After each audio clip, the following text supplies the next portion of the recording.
उत्तर प्रदेश के मुख्यमंत्री योगी आदित्यनाथ ने गुरुवार को बड़ा ऐलान किया। मुख्यमंत्री ने घोषणा की है कि प्रदेश के युवाओं को 100 दिनों में 10,000 नौकरियां दी जाएंगी। उन्होंने ये निर्देश अपनी सरकारी आवास पर प्रदेश के चयन आयोगों बोर्डों के अध्यक्षों के साथ बैठक में दिए। उन्होंने कहा कि एक सत्र से जुड़ी सभी भर्ती परीक्षाएं उसी सत्र में संपन्न होंगी। मुख्यमंत्री ने कहा कि प्रदेश सरकार युवाओं को सरकारी नौकरी से जोड़ते और उन्हें रोजगार देने के लिए प्रतिबद्ध है।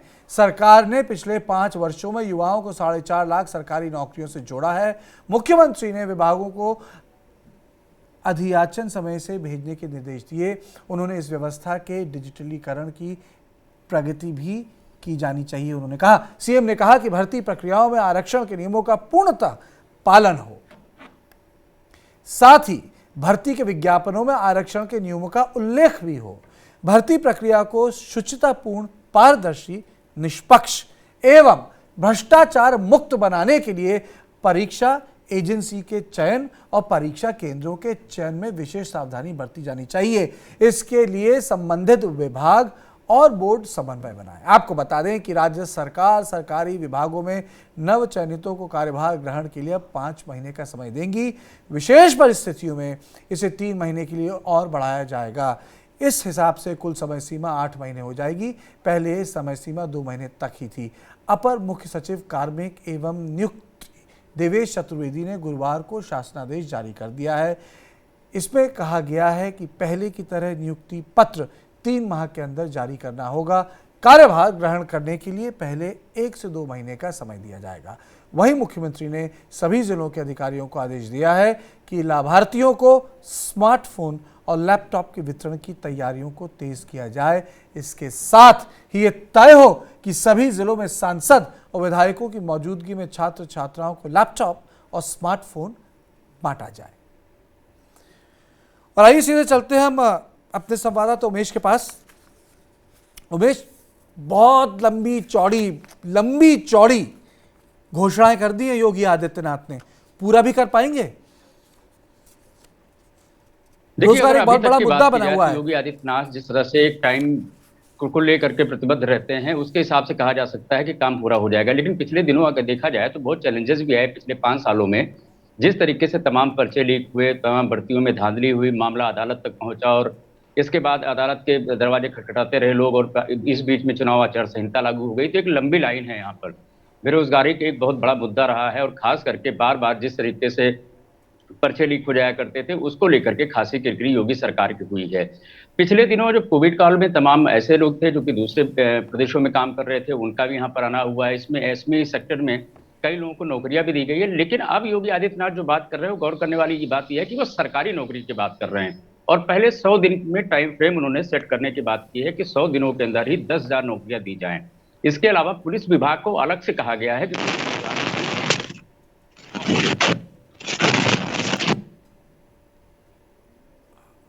तकनीकी कारण क्या हम नहीं सुन पा रहे, लेकिन कोशिश करेंगे कि वापस जाएं। ब्रिजेश, बहुत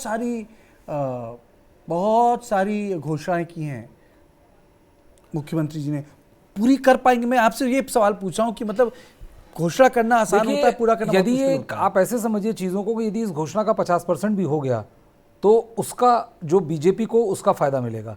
बीजेपी इस बार जो अंग्रेजी में कहते हैं कि they want to hit the ground running, वो कर रही है बीजेपी। और सर नौकरियां और नौकरी बहुत बड़ा इशू रहा है पिछले साल। और जब बीजेपी चुनाव लड़ रही थी उस वक्त सरकारी नौकरियों को लेकर विपक्ष लगातार हमलावर रुख अख्तियार करता रहा है। और इसीलिए बनते ही योगी आदित्यनाथ ने जो पहले बड़े अनाउंसमेंट किए, उसमें सबसे बड़ा अनाउंसमेंट ये था कि 100 दिन के अंदर 10,000 नौकरियां देंगे। आप इसको ऐसे देखिए कि यदि 100 दिन में वो 5,000 भी दिला पाते हैं या 3,000 5,000 के रेंज में भी होता है तो इसे सरकार की उपलब्धि के तौर पर भी देखा जाएगा, क्योंकि तमाम प्रोसीजरल इशूज़ भी होते हैं जिससे ऐसा नहीं कि बाकी लोग अनभिज्ञ हैं। और सरकार कई फ्रंट पे काम कर रही है और जिस तरह से तेजी ये दिखा रहे हैं और जिस तरह से प्रयास पूरा चल रहा है कि हम ये नौकरियों को उपलब्ध कराएं, यदि सरकार पूरी तरह से बिल बना लेती तो फिर असंभव जैसा बहुत कुछ होता नहीं। मैं इसलिए पूछ रहा था आपसे पूरी संजीदगी से, क्योंकि भारतीय जनता पार्टी तो इन्फ्लेशन और अनएम्प्लॉयमेंट प्रूफ है एक तरीके से। कोई चुनाव नहीं हारती उस पर। नहीं, कोई चुनाव हारती नहीं है, लेकिन कोई समझदार पार्टी, देखिए 2 तरह से होता है। यदि आप एक समझदार पार्टी हैं और आपने एक चुनाव लड़ा और आपको उस चुनाव में ये समझ में आ गया कि नहीं, हम दोबारा आए बहुत तगड़े बहुमत से हैं, लेकिन ये ऐसे इशू हैं जो दूसरी पार्टी को खड़ा कर सकते हैं। और उससे महत्वपूर्ण कि पिछले अगले 1.5 साल के बाद 2024 के लोकसभा चुनाव होने वाला है, तो आपके पास समय बहुत ज़्यादा नहीं होता। और उत्तर प्रदेश में इसलिए ज़रूरी होता है कि उत्तर प्रदेश में 80 लोकसभा सीट है, जो भारत में किसी भी राज्य में इस लेवल की सीट नहीं है।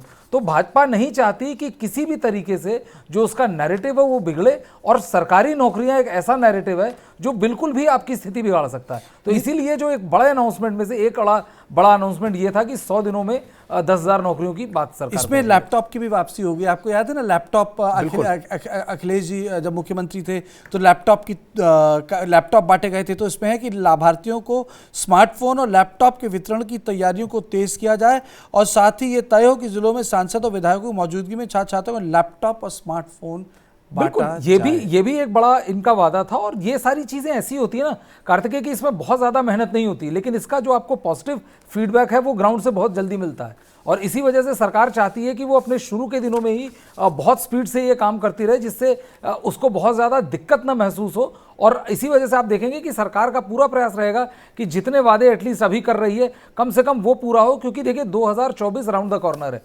2024 को सरकार चाहती है कि 2024 के चुनाव में बीजेपी वहां से उत्तर प्रदेश से मैक्सिमम सीट जीत के जाए। जिस तरह से लोग उम्मीद कर रहे थे कि अखिलेश यादव वापस दिल्ली और जाके संसद की राजनीति करेंगे, वैसा कुछ हुआ नहीं। तो इस वक्त जो लड़ाई भी है, जो उनको जो विपक्ष से मिल रही है समाजवादी पार्टी से, वो अच्छी लड़ाई मिल रही है। तो इसलिए ये सारी चीज़ें ऐसी हैं कि जो सरकार के हित में ही जाएगी। जनता का हित हो ना हो, लेकिन सरकार का हित 200% होगा। हमारे साथ रजत सिंह जुड़ गए हैं और ज्ञानेंद्र जी भी जुड़ गए हैं, वरिष्ठ पत्रकार उत्तर प्रदेश से। आप दोनों का बहुत बहुत स्वागत है। तो रजत, सबसे पहले आपसे मैं पूछना चाहूँगा कि आपको लगता है ये सब भर्तियां हो पाएंगी जिनकी बात कर रहे हैं?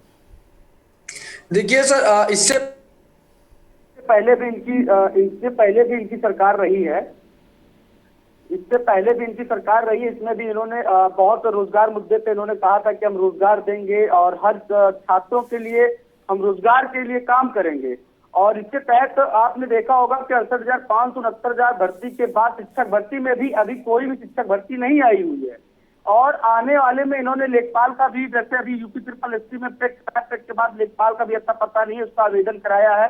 उसके बाद इन्होंने बताया यूपी SSSC में बहुत सारी भर्तियां खाली, उसका आवेदन हम लेकर के उसमें भी नौजवान छात्रों को जो है रोजगार देने के लिए कार्य किया जाएगा। फिर इन्होंने नई शिक्षक भर्ती के लिए कहा था, लेकिन अभी तक आपको बता दें कि पूर्व शिक्षा मंत्री जी ने भी कहा था कि हम 17,000 भर्ती के लिए कहेंगे, लेकिन ना उनके द्वारा 57,000 नई शिक्षक भर्ती के लिए कुछ किया गया, ना आगे कुछ हो रहा। अभी नए शिक्षा मंत्री संदीप सिंह जी बने हुए हैं। हमारे सभी छात्र और हम हमारे द्वारा लगातार मुलाकात किया जा रहा है कि नई शिक्षक भर्ती दिया जाए, रोजगार मुद्दे पे कार्य किया जाए, लेकिन उनके द्वारा भी ऐसा कोई नया बयान नहीं आया, ना उनके द्वारा ऐसा कोई अभी कार्य किया गया है कि जिसमें कहा जाए। अभी केवल मौखिक रूप से कहा जा रहा है कि 100 दिनों में 10,000 भर्ती देंगे, लेकिन अभी न 5 वर्ष में आप खुद देखिए 100 दिन कैसे। रुकिए, आपकी बात समझ गया मैं। आप कह रहे हैं कि कहने और करने में, कथनी और करनी में बहुत फर्क होता है। ज्ञानेंद्र शुक्ला जी भी हमारे साथ हैं। शुक्ला जी, एक चीज बताइए, कथनी करनी में बहुत फर्क होता है, तो मुनासिब है उत्तर प्रदेश सरकार की तरफ से कि इतने ज़्यादा लोगों को वो शामिल कर पाए, क्योंकि ये ना महाराष्ट्र है, ना तेलंगाना है, ना तमिलनाडु है, कि इनका बजट इतना बड़ा हो कि सरकारी ढांचे में इतने हजार लोग एक साथ आ जाएं। तो आपको लगता है संभव है? देखिए, पहली बात तो जब कोई सरकार बनती है तो सबसे पहले ये देखा जाना चाहिए कि उसकी मंशा, उसने क्या प्रायोरिटीज दी है। तो ये एक बात तो एकदम है कि योगी आदित्यनाथ ने, उनकी सरकार ने इस बार दूसरा 2.0 की सरकार जिसका नाम दिया जाता रहा है, कि वो एक अपनी मंशा, प्रतिबद्धता एक दिखाई तो जरूर है। वो काबिले तारीफ कही जा सकती है कि उन्होंने ये जो मैसेज दिया है कि हम रोजगार देंगे, और 100 दिन के भीतर उन्होंने एक दायरा भी ये बताया और एक बताया कि हम इस तरीके से तय करेंगे। जाहिर सी बात है 100 दिन के बाद ये आकलन भी हो सकेगा क्या वाकई में अपने जो उन्होंने वायदा किया। अब बात अगर करते हैं, क्योंकि जो तमाम जो परीक्षाओं के लोग परीक्षार्थी हैं उत्तर प्रदेश में, या फिर दूसरे जो युवा हैं, उनके लिए निश्चित तौर पे एक लंबे मायूसी के माहौल जरूर रहा है उत्तर प्रदेश में। तो खासतौर पे और ये अभी मामला गरमाया हुआ है ये बलिया का, वो तो बोर्ड की रिसर्च है, लेकिन उत्तर प्रदेश में नौकरियों के लिए जितनी परीक्षाएं हुई उसमें लगातार एक के बाद एक जो दखल माफिया है उसका इतना दखल रहा है कि वो परीक्षाएं उनके जरिए जो नौकरी मिलने की आस थी वो लोगों की रह गई और लोग मायूस रह गए हैं। तमाम परीक्षाएं वो 2017 में पिछली या उससे पहले भी चलते शुक्ला रहे। जी, आप मंशा की बात करें, उमेश, प्रतिबद्धता, मंशा, कथनी, करनी, ये सब बात हुई, लेकिन ये अनाउंसमेंट्स की शुरुआत है या ये आज मतलब जिसे कहते हैं एक दो महीने तक का ये बड़ा अनाउंसमेंट है? नहीं, देखिए कार्तिकेय, इससे पहले हम लोग भी बात कर रहे थे कि अगर उनकी सरकार दोबारा जब शपथ ग्रहण होगा उसके बाद कौन से काम वो पहले करेंगे। तो उसमें देखिए बेरोजगारी का मुद्दा मैंने आपको बताया था कि बेरोजगारी के मुद्दे को लेकर के 5 सालों तक लगातार घिरती रही है योगी सरकार, और योगी सरकार को विपक्ष ने कोई मौका नहीं दिया इस मुद्दे को लेकर के। हर जगह उन्होंने घेरने की कोशिश की और खासी दिक्कत का सामना करना पड़ा उनके तमाम मंत्रियों को, उनके विधायकों को भी इस मामले को लेकर के। तो मुझे लगता है कि अभी तो ये शुरुआत हुई है और 10,000 भर्ती की जो बात कर रहे हैं, 10,000 भर्ती होगी 100 दिनों के अंदर ही।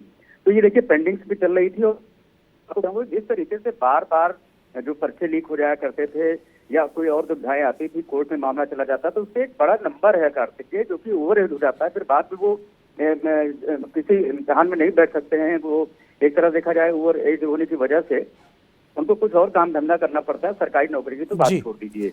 पिछले योगी सरकार की बात की जाए, जो रोजगार की बात कर रहे हैं वो एमएसपी और प्राइवेट सेक्टर्स की बात की, लेकिन अब वो जो बात कर रहे हैं वो सरकारी नौकरियों की बात कर रहे हैं। चैलेंजेस जरूर हैं, लेकिन योगी सरकार को इस पर खरा उतरना पड़ेगा, नहीं तो आने वाले टाइम पे देखिए मैं आपको बताना चाहूंगा फरवरी में ही राज्यसभा का भी चुनाव है। हालांकि वो तो प्रतिनिधि चुनेंगे, उस मुद्दे को अलग से बात करेंगे उमेश, उस मुद्दे पे अलग से बात करेंगे। रजत, मैं आपके पास आना चाहूंगा। सबने प्रतिबद्धता की बात की, पर आप लोगों को इस तरीके से इंडिकेशन मिल रहे हैं, हो रहा है कुछ मूवमेंट देखते हैं? क्योंकि भर्ती तो आप ही के लोगों को होना है। देखिए सर, जिस प्रकार से इन्होंने कहा कि 100 दिन में हम 10,000 भर्तियां देंगे, अगर ये जिस प्रकार से बयान देते, इससे पहले भी माननीय योगी सरकार और शिक्षा मंत्री जी ने कहा था कि हम 69,000 भर्ती के बाद सुप्रीम कोर्ट में लिखित रूप से एक हलफनामा दिया था जिसमें कहा था कि 69,000 भर्ती के बाद अगली भर्ती 51,112 पद में देंगे, जिसके तहत उन्होंने 3 साल इस तरीके से इन्होंने समय बिताया कि पता नहीं चला कि समय कहां गया। एक नौजवान छात्र आज इलाहाबाद में एक दिन बेरोजगारी का कैसे काट रहा है तो एक नौजवान बेरोजगार छात्री जानता है। आज 3 साल हम सबका बर्बाद हो गया। 21 लाख लोग हैं हम सब सर, 21 लाख लोग हैं और 2 लाख रुपए लगा करके डीएलएड बीटीसी कर करके प्राथमिक शिक्षक भर्ती की तैयारी करते हैं। 3 बार 2 बार टेट सीटेट पास हो चुके हैं, लेकिन नई शिक्षक भर्ती की जब बात आती है तो इन्होंने टेट का रिजल्ट तक नहीं जारी किया। इसलिए नहीं जारी किया कि उनको पता है कि टेट का जिस दिन रिजल्ट जारी होगा 21 लाख की फौज फिर से लखनऊ में धरने के लिए प्रतिबद्ध होगी और 2024 को जो चुनाव को देखते हुए एक बार फिर छात्र आंदोलन सड़कों पर होगा। जिस प्रकार से विधानसभा के चुनाव में हमारे साथी द्वारा विधानसभा का और मुख्यमंत्री आवास का लगातार घेराव होता रहा, लेकिन मुख्यमंत्री जी द्वारा और शिक्षा मंत्री द्वारा ऐसा कोई भी संतोषजनक बयान नहीं आया जो हम सब युवाओं के हृदय को संतोष कर सके। बढ़िया। ज्ञानेंद्र जी, स्टूडेंट्स तो खुश नहीं है, जिन लोगों की भर्तियां होनी वो लोग तो खुश नहीं है इस प्रतिबद्धता से जो योगी आदित्यनाथ जी ने आज दिखाई। देखिए प्रतिबद्धता तो अब दिखाई है। अगर अब आप 2 पहलू पर बात करें, अभी की प्रतिबद्धता तो उन्होंने इस बार की बात कही है, तो अभी तो उसके लिए इंतजार करना पड़ेगा। अगर इतनी बेसब्री है तो फिर उसके लिए तो कोई हल नहीं हो सकता है। लेकिन ये पीछे के अगर दौर की बात करें तो जाहिर सी बात है, मैंने पहले ही जिक्र किया कि तमाम भर्तियों में वहां पर दिक्कतें हुई, तमाम पेपर्स लीक हुए और लोगों को इंतजार रहा नौकरियों का। सरकार ने का दावा जरूर रहा है कि सरकार का कहना है कि 5 सालों में जब पिछली बार चुनाव तो उन्होंने कहा था 2.5 करोड़ के करीब उन्होंने रोजगार दिए हैं, 5 लाख सरकारी नौकरियां दी हैं। तो ऐसा भी नहीं कि नौकरियां नहीं मिली, लेकिन ये शिक्षक भर्ती का मामला तो कुछ सियासत इसमें मैं एक बात इसमें जोड़ूंगा। ज्ञानेंद्र जी, आपने अपनी बात रखी, मैं मानता हूं, लेकिन ना कहीं बैलेंस नहीं बन पा रहा है। आश्वासन मिल रहे हैं ब्रजेश, लेकिन लोग विश्वास नहीं कर रहे हैं। क्यों? देखिए ऐसा इसलिए, इसका दो कारण है। मैं ज्ञानंद जी से पूरी तरह से सहमत हूं कि यदि अभी कोई नई घोषणा की है तो वो घोषणा होगी नहीं होगी ये तो आपको 100 दिन बाद ही पता चलेगा। आप 100 दिन के बाद ही ये कह पाने में, या 99 दिन 95 दिन के बाद ही कह पाने में सफल होंगे कि उसने 10,000 की घोषणा की थी, 10,000 में कितनी सरकारी नई नौकरियां मिली और नहीं मिली, ये 100 दिन के बाद का है। लेकिन हाँ, ये बिल्कुल मैं रजत से भी एग्री करता हूं कि बहुत बार पिछली बार जो अनाउंसमेंट किए थे, पिछली बार जो तमाम तरह के वादे किए थे, उस तरह से सरकार ने नौकरियां नहीं दी। कोविड काल में लोगों के 2-2 साल बर्बाद हो गए और सरकार को जिस तरह की संवेदनशीलता दिखानी चाहिए थी वो बहुत ज्यादा उस तरह से नहीं आई। तभी तो बड़े मुद्दे बने थे, बड़े मुद्दे बने, लेकिन वो चुनाव में और रजत अभी आऊंगा, आप बैठिए, ब्रजेश को पूरी बात चुनाव में उस तरह से रिफ्लेक्ट नहीं हुए तो बड़े मुद्दे बने। और दूसरी चीज की आप ये भी समझिए कि सरकारी नौकरी की भी एक सीमा होती है। सरकारी नौकरी अंतहीन नहीं है कि आप 10 लाख कहें, 50 लाख कहें, आप लोगों को सरकारी नौकरियां देते हैं। तो प्रोसेस डेफिनेटली सरकार को बहुत ज़्यादा ट्रांसपेरेंट होना चाहिए। जो स्टूडेंट इस तरह से मेहनत करके, मैं इलाहाबाद का ही रहने वाला हूं, वहां पर हम देखते हैं हम लोग लड़के कमरा किराए ले लेके घर से पैसा मंगाते हैं, बेचारे मेहनत करते हैं और तमाम तरह से प्रयास करते हैं और उस तरह का प्रयास सफल नहीं होता तो निश्चित तौर पर बुरा लगता है और दुख लगता है कि सरकार उस तरह की प्रतिबद्धता, भाई सरकार आखिरकार जनता के लिए। इस बात से मैं सहमत हूं कि ये सारी सरकारों को पता रहता है कि अभी सरकार में नौकरियां नहीं है और सबको पता है कि अगर नौकरी है तो आपको निजी क्षेत्रों में जाना पड़ेगा, उसके लिए एक नई एक्सपर्टीज, नई स्किल की आपको जरूरत है, जिसके लिए प्रधानमंत्री बोलते रहते हैं स्किल डेवलपमेंट। मोटी बात यह है कि फिर भी चुनावों के टाइम पे वादे पूरे हो जाते हैं। तो रजत, आप ये भी तो कहीं ना कहीं समाज में ये चीज होनी चाहिए कि हर किसी को सरकार एब्जॉर्ब कर ही नहीं सकती है ही नहीं कैपेसिटी। सर, हम देखिए, इससे पहले भी जिस प्रकार से इन्होंने माननीय मुख्यमंत्री महोदय जी ने कहा है कि 100 दिन में 10,000 भर्तियां देने के लिए कहा है, इससे पहले भी जब पूर्व में सरकार आई हुई थी, इससे पहले इन्होंने कहा था कि शिक्षक भर्ती के लिए एक आयोग का गठन होगा। उस आयोग के गठन के बाद हर साल हम एक बड़ी भर्तियां दिया करेंगे जिससे जो है छात्र नौजवान इस तरह से बेरोजगारी का दंश नहीं झेलेंगे। लेकिन उसके घोषणा के बाद आज 5 साल बीत गए और दूसरी बार सरकार जो है सत्ता में आई हुई है, लेकिन फिर इन्होंने 100 दिन में 10,000 भर्ती घोषणा कहा है। ये देखिएगा, आपको इस डिबेट के माध्यम से मैं बता के जा रहा हूं कि 100 दिन में 10,000 भर्तियां किस विभाग में आएगी, कब आएगी, कब पूरी होगी। इससे पहले भी 68,500 की भर्तियां अभी भी कोर्ट में चल रही है। 69,000 भर्ती कभी 2 साल 3 साल केस के बाद जाके क्लियर हुआ, अभी भी पेचड़े में फंसा हुआ है और आगामी भी जो भर्ती है इसको जल्दी ये देने के मूड में नहीं है। हम सब लगातार मंत्री जी के टच में बने हुए हैं, लगातार अपनी बातों को पहुंचा रहे हैं कि सर 51,112 का आपने जो एफिडेविट दिया था सुप्रीम कोर्ट में, उसके तहत आप भर्ती दे सकते हैं। लाखों पद जो है हर साल रिटायर होते हैं जी, तब भी जो है इतने पद ये आता हूं आपके पास। रजत रुकिए।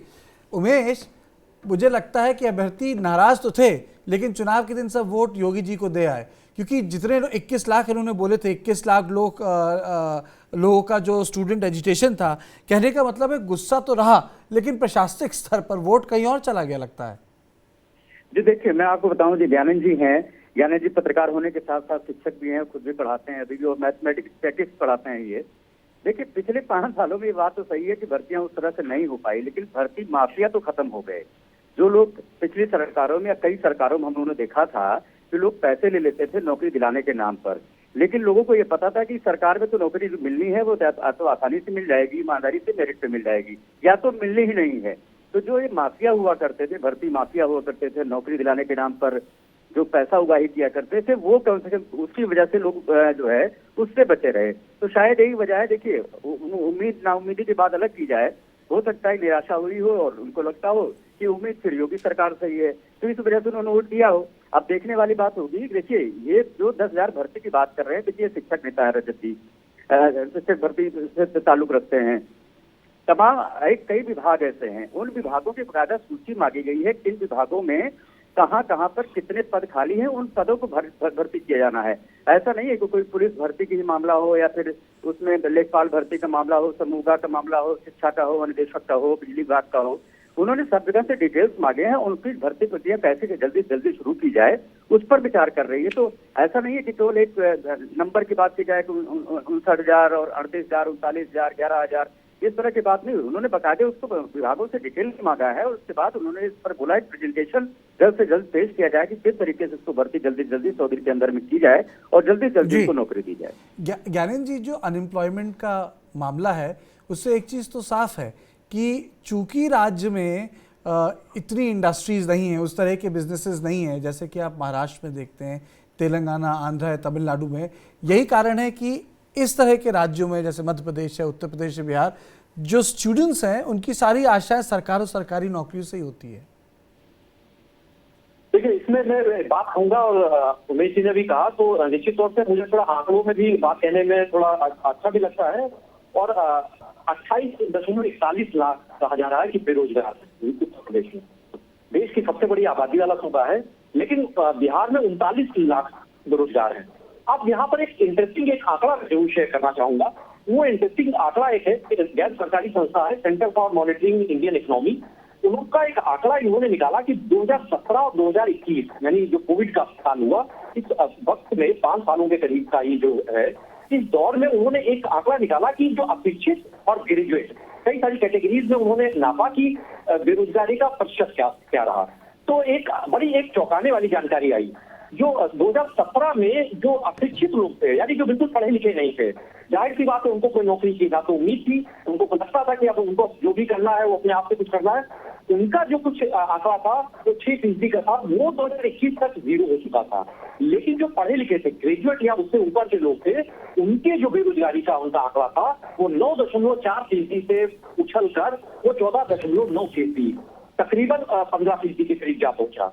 यानी ये जो वक्त रहा, जो पढ़े लिखे लोग हैं, और इसमें एक और बात खास है, अभी जो आपने भी जिक्र किया सरकारी नौकरियों की, अब जो वक्त आ रहा है, जिस तरीके से पूरी इकोनॉमी हमारी जा रही है और वैश्विक इकोनॉमी से जुड़ी है, तो सरकारी नौकरियों की निश्चित तौर से बड़ी कटौती होती गई। और ये सियासी खिलाड़ी जितने भी हैं, चाहे वो बीजेपी हो, समाजवादी पार्टी हो, कांग्रेस, बीएसपी, सारे लोग नौकरियों का जो वादा करते हैं, जब तक उस वादे में या तो वो स्पष्ट कहें कि सरकारी नौकरियां तो है ही नहीं, और जो है वो भी खत्म की जा चुकी हैं या खत्म की जा रही हैं। सारी जगहों पर जो नौकरियां दी भी जा रही हैं, वो जो आंकड़े सरकारी पक्ष की तरफ से आते हैं, वो दरअसल संविदा पर नौकरियां जो मिलती हैं। तमाम लोगों को इस वक्त जो नौकरियां भी कर रहे हैं वो कॉन्ट्रैक्ट पर नौकरियां कर रहे हैं, और वो एक बड़ा अलग इसका मुद्दा हो जाता है कि वो नौकरी के नाम पर उनको एक महीने के आखिर में सैलरी तो मिलता ही है, लेकिन वो भी एक बेरोजगारी का भी दूसरा तरीका है।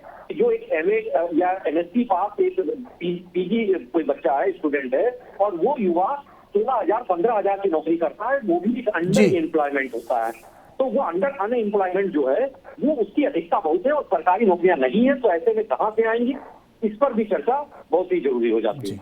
जी, इसमें एक महत्वपूर्ण बात यह है जो इन्होंने बोली, शुक्ला जी ने, नौकरी कॉन्ट्रैक्ट में मिलती है, उसके बाद एक और भी आंदोलन हो जाते हैं कि रेगुलराइज कीजिए, और सरकार उसे रेगुलराइज नहीं करना चाहती, क्योंकि कॉन्ट्रैक्ट में लेने का ही मतलब है कि भाई अपने हिसाब से आप ऊपर नीचे करें नंबर। बिल्कुल ये है। देखिए, सरकार कर ये सकती है कि आप जब कॉन्ट्रैक्चुअल एम्प्लॉयज़ हों या बहुत सारी ऐसे हम जानते हैं, मतलब आप लिखा पढ़ी में नहीं होता, लेकिन आपको लोग कहते हैं कि हम आपको 40,000 रुपये देंगे, आप हमारे यहाँ पढ़ाना चालू कीजिए, आप हमारे यहाँ काम करना चालू कीजिए। आप पढ़ाई चालू करते हैं, उसके बाद आपको मिलता केवल 15,000 है, और आप 30,000 के उस पर साइन करके जाते हैं, और तमाम चीज़ें, तमाम धांधलियाँ होती हैं। इसमें रेगुलराइज नियमित कितना करा पाएगी सरकार, ये तो डिपेंड करता है कि कितनी नौकरियां हैं। लेकिन हाँ, सरकार कर ये ज़रूर सकती है कि सरकार ये इंश्योर करे कि जो कॉन्ट्रैक्चुअल एम्प्लॉयज़ हो, कम से कम उनके हकों की अनदेखी ना हो।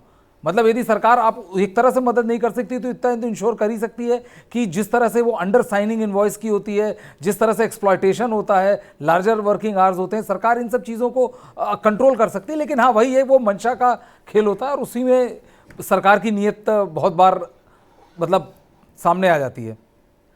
मैं आपसे रजत, ये आखिरी सवाल मैं आपसे पूछना चाहूँगा, क्योंकि आप सबसे ज़्यादा मेरे शो में एजिटेटेड थे।